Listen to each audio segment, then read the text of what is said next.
Assalamualaikum warahmatullahi wabarakatuh. Perkenalkan, nama saya Marlena, calon guru penggerak angkatan 10. Di sebelah saya adalah Ibu Hairani. Ibu Hairani adalah guru kelas 6 SD Negeri 212 Palembang. Hari ini saya akan melakukan aksi nyata tentang supervisi akademik. Selamat pagi Bu Hairani. Selamat pagi Marlena. Ya, apa kabar Bu Hairani? Sehat, selamat selalu Bu Marlena. Begini Bu Hairani, saya akan menjelaskan terlebih dahulu ya. Hari ini saya akan memberikan mengobservasi Bu Hairani ya tentang pembelajaran Ibu Hairani yang lakukan hari ini. Siap Bu Hairani? Ya, siap. Ya. Sebelum saya mengobservasi Bu Hairani, ada sedikit pertanyaan ya, beberapa pertanyaan yang akan saya ajukan Bu Hairani ya. Ya. Begini Bu Hairani, kira-kira Bu Hairani mau mengajar materi tentang apa ini Bu Hairani? Hari ini kita ada di pelajaran pendidikan Pancasila ya. Pendidikan Pancasila dengan materi nilai-nilai dari sila Pancasila. Oke. Nah, nanti pada saat Bu Hairani masuk ke dalam kelas, saya izin Bu Hairani ya untuk ikut ke dalam kelas untuk memberikan nilai-nilai saya ya sesuai dengan rubrik penilaian. Ya. Nah, begini Bu Hairani, sebelum itu kira-kira tujuan pembelajaran Ibu Hairani itu apa? Tujuan pembelajaran pada hari ini yaitu menjelaskan keterkaitan sila-sila dalam Pancasila sebagai satu kesatuan yang utuh. Oh iya, baik Bu Hairani. Dan kemudian setelah Ibu Hairani kan menjelaskan sila-sila dalam Pancasila nih ya sebagai satu kesatuan yang utuh. Nah, kira-kira ini area pengembangan yang hendak Ibu Hairani capai itu seperti apa, Bu? Ya, sebelumnya sudah dijelaskan bahwa Pancasila itu memiliki 5 sila dan sila pertama itu merupakan sila dasar yang harus dipanditi atau memiliki nilainya sangat penting dalam kehidupan sehari-hari. Jadi utama pengembangan dari materi ini itu mampu melaksanakan pembelajaran atau merubah tingkah dimensi akhlak mulia dari anak-anak yang dimaksud yaitu mereka mampu melaksanakan atau membedakan antara perbuatan baik dan tidak baik pada lingkungan masyarakat. Oke. Jadi Ibu Hairani ini menekankan tentang dimensi akhlak mulia. Nah, kemudian kepada peserta didik yaitu mampu menjelaskan dan membedakan antara perbuatan baik dan tidak baik di dalam hubungan antar manusia. Ya. Baik Ibu Hairani, kemudian strategi apa yang Ibu Hairani persiapkan dalam pembelajaran nanti? Pertama ya kita mempersiapkan anak-anak, terus kita memperkenalkan ada suatu bacaan tentang nilai-nilai Pancasila. Ya. Di sana kita menjelaskan dan juga anak-anak ikut membaca nilai-nilai dari Pancasila terus. Setelah mereka mengetahui, mereka akan melakukan wawancara praktik baik tentang pengalaman Pancasila di lingkungan masyarakat. Terakhir mereka sendiri menyusun program perbaikan pribadi untuk memperbaiki pengamalan dari Pancasila tersebut. Oh, jadi Ibu Hairani strategi yang Ibu persiapkan yaitu pertama melakukan wawancara ya. Nah, Mengenalkan dulu, mengenalkan nilai. ya, membaca nilai-nilai Pancasila, mengenalkan dulu nilai-nilai Pancasila, kemudian Bu Hairani melakukan wawancara ya. Oke, kemudian setelah itu menyusun program pribadi untuk memperbaiki pengamalan Pancasila. Baiklah Ibu Hairani, terima kasih atas jawabannya ya. Saya ingatkan sekali lagi Bu Hairani, nanti saya boleh ya masuk ke kelas untuk mengobservasi Ibu Hairani dan saya akan memberikan nilai-nilai sesuai dengan rubrik penilaian. Oke? Ya. Silakan Bu Hairani untuk dilanjutkan untuk mempersiapkan proses dari pembelajarannya. Nanti kita ketemu lagi Bu Hairani ya. Terima kasih. Sama-sama Bu Mariana.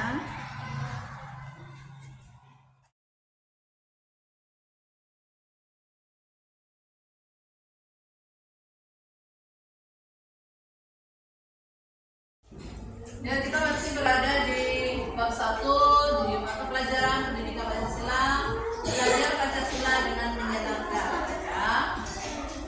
Adapun tujuan pembelajaran kita menjelaskan keterkaitan sila-sila dengan Pancasila sebagai satu kesatuan utuh. Pasti anak-anak sudah tahu, sudah paham ya namanya Pancasila. Ya, sudah kita sering tadi setelah kita upacara tadi kita mendengarkan melapaskan menyebutkan bersama-sama sila-sila Pancasila. Ada berapa sila Pancasila?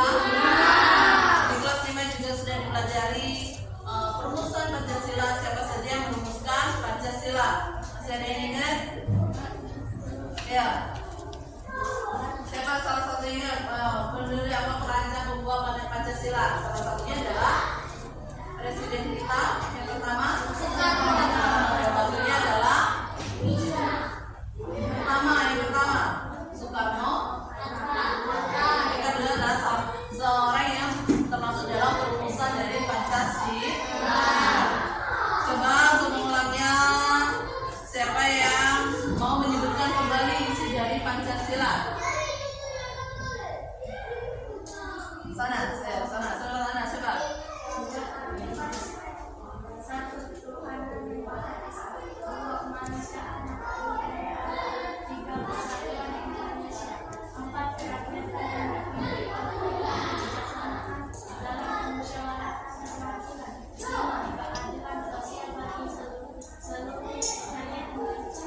Ini anak-anak yang lain juga sudah hafal kan isi dari Pancasila. Nah, kalau kita pelajari lagi. Nah, saat ini kita mempelajari tidak mempelajari Pancasila, tapi nilai-nilai yang terkandung dalam Pancasila itu sendiri. Apa nilai-nilainya?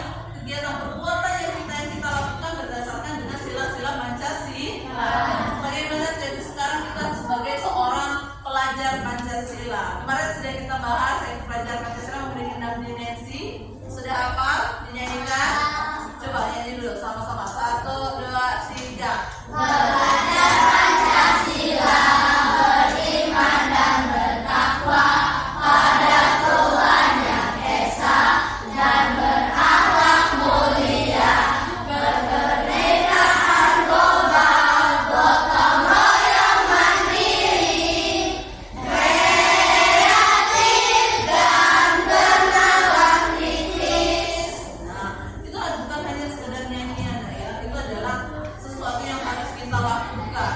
Begitu juga dalam sila-sila Pancasila.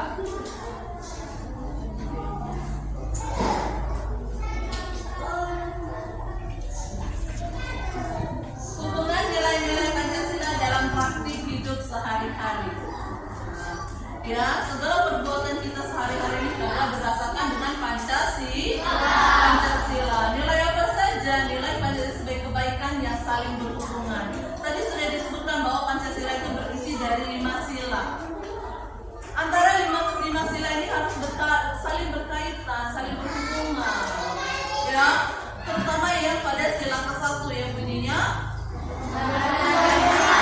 adalah hal pokok, hal utama dari Pancasila itu sendiri. Sila pertama Pancasila menjadi dasar bahwa bangsa Indonesia adalah bangsa yang percaya pada Tuhan Yang Maha Esa. Di negara Indonesia ini kita terdapat 5 agama ya. Ini dapat 5 agama yaitu Hindu,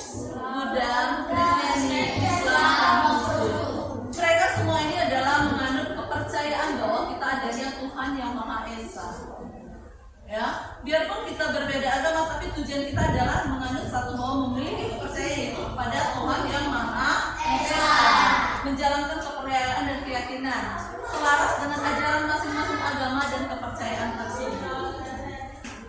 Ya, kita sudah meyakini mungkin di daerah sini kita di Kertahus dan Kertapati mungkin komunitas terbanyak adalah seorang orang yang beragama Islam. Tapi di luar sana banyak. Di Indonesia juga khususnya di Palembang kita mempunyai tempat ibadah selain dari kita umat Muslim yaitu namanya. Kalau kita Muslim tempat ibadah kita beda kita juga dengan umat Kristiani. Kristiani itu tempat ibadahnya Hindu. Hindu apa Hindu? Kuil itu adalah Buddha. Ya. Nah, mereka kita saling berdampingan hidupnya. Apakah kita harus saling bermusuhan, saling mengejek? Tidak. Karena memang merupakan ini adalah sila pertama, ini merupakan dasar bahwa Indonesia itu harus memiliki agama dan harus saling menghormati. 5 sila Pancasila sesungguhnya memiliki sifat yang saling terkaitan dan tidak dapat berdiri sendiri. Ya, jika salah satu dihilangkan, hilanglah makna kesatuan yang tergandung dalam Pancasila. Dengan demikian, kita hendak mengamalkan Pancasila, kita tidak boleh menganggap bahwa satu sila dalam Pancasila lebih penting dari sila-sila yang lainnya. Oh, aku mau ngerjakan atau melaksanakan sila kedua baik, tapi tidak mau yang lain, itu tidak bisa. Karena itu menjadi satu kesatuan dari isi dari 5 sila tersebut.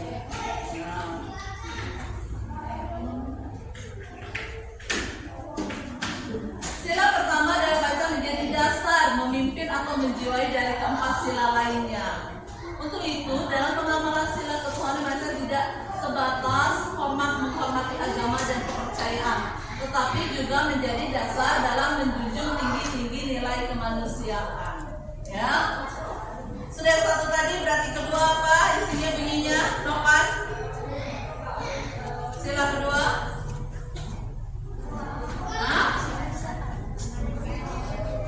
Kemanusiaan yang adil dan beradab.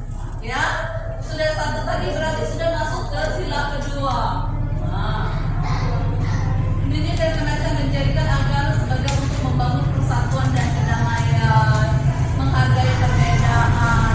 Dimaksud dari menghargai perbedaan sudah masuk ke sila keempat. Dan berupaya menyejahterakan kehidupan sesama sebagai nilai yang diajarkan dalam sila kedua sampai kelima.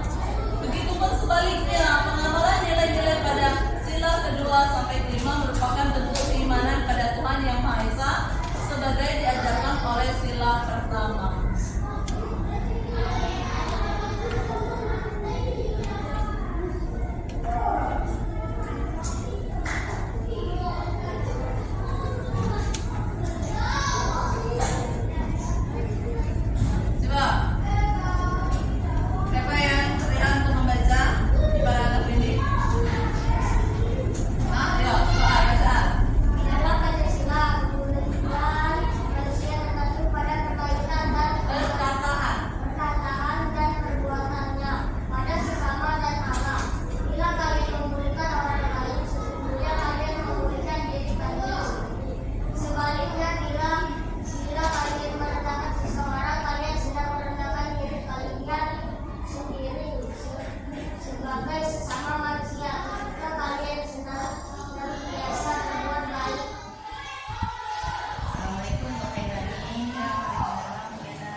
pendamping saya, Ibu Devi.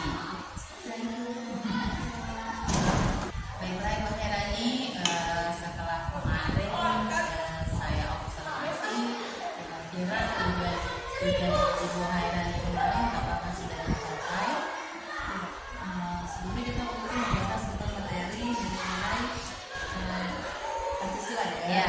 Di perbuatan yang berdasarkan dengan nilai-nilai Pancasila. Nah, setelah kita mempelajari itu, ternyata anak-anak sudah alhamdulillah walaupun belum 100%, tapi itu dari 85% anak-anak sudah melaksanakan hal-hal yang berkaitan dengan nilai-nilai Pancasila tersebut. Terus apakah ada kendala atau KPI yang perlu diperbaiki dalam yang lain? Mungkin kendalanya karena kan setiap anak itu memiliki latar belakang yang berbeda. Ya, itu kan mungkin yang kita ajarkan sekarang adalah hal baru bagi mereka. Jadi kebiasaan-kebiasaan itu mungkin baru juga mereka lakukan. Tapi kendalanya mungkin kurangnya pembiasaan saja. Namanya masih kan. Kita mulai dari lingkungan sekolah terlebih dahulu. Jadi dari yang lingkungan sekolah, mungkin anak-anak juga sudah terbiasa di bawah lingkungan rumahnya, di lingkungan mereka bermain atau lingkungan masyarakat. Ini kendalanya adalah perbedaan dari latar belakang mereka sendiri. Jadi kendala yang kita hadapi itu perbedaan. Iya, kan salah. Kemudian hal terbaik apa yang perlu dipertahankan nih? Nah, itu tadi sudah kembali tadi berarti 85% tadi sudah bisa mengikuti aturan kita. Jadi hal-hal yang baik seperti penerapan nilai-nilai Pancasila seperti sebelum belajar, berdoa sebelum belajar dan mengerjakan tugas-tugas dengan tepat waktu. Itu yang perlu kita pertahankan dan terus kita perbaiki untuk anak-anak yang belum bisa melaksanakan kegiatan atau pembiasaan tersebut. Oke, jadi Bu Hairani melakukan kebiasaan positif ya, positif ya kepada anak tadi. Oke, kira-kira tindak lanjut apa yang akan Ibu Hairani lakukan nih kira-kira setelah ini? Untuk tindak lanjutnya berarti anak-anaknya sudah memahami dari lingkungan sekolah ataupun yang kita dari hal kecil dari lingkungan sekolah ini. Jadi tindak lanjutnya nanti bisa diimplementasikan ke lingkungan masyarakat. Seperti kegiatan kerjasama, kegiatan gotong royong, dan bisa itu yang ingin kita laksanakan lagi di lingkungan masyarakat. Bagi anak-anak yang belum bisa mengikuti kebiasaan itu, nanti kita akan membuat observasi nih biar melakukan bisa melihat apa saja yang mereka lakukan dari pembiasaan tersebut. Jadi kalau karena kan secara tidak langsung kita tidak mengetahui apa yang mereka lakukan. Jadi tidak lanjutnya bagi mereka yang belum bisa memahami, kita bikinkan sebuah tabel dengan pertanyaan apakah mereka sudah melaksanakan kegiatan-kegiatan yang berdasarkan nilai-nilai Pancasila tersebut. Ya, berarti Bu Hairani melakukan kebiasaan positif ya kepada anak ya, agar anak tadi bisa mengetahui nih ya, oh berarti kebaikan yang harus dilakukan seperti ini. Oke, baik sekali Bu Hairani ya.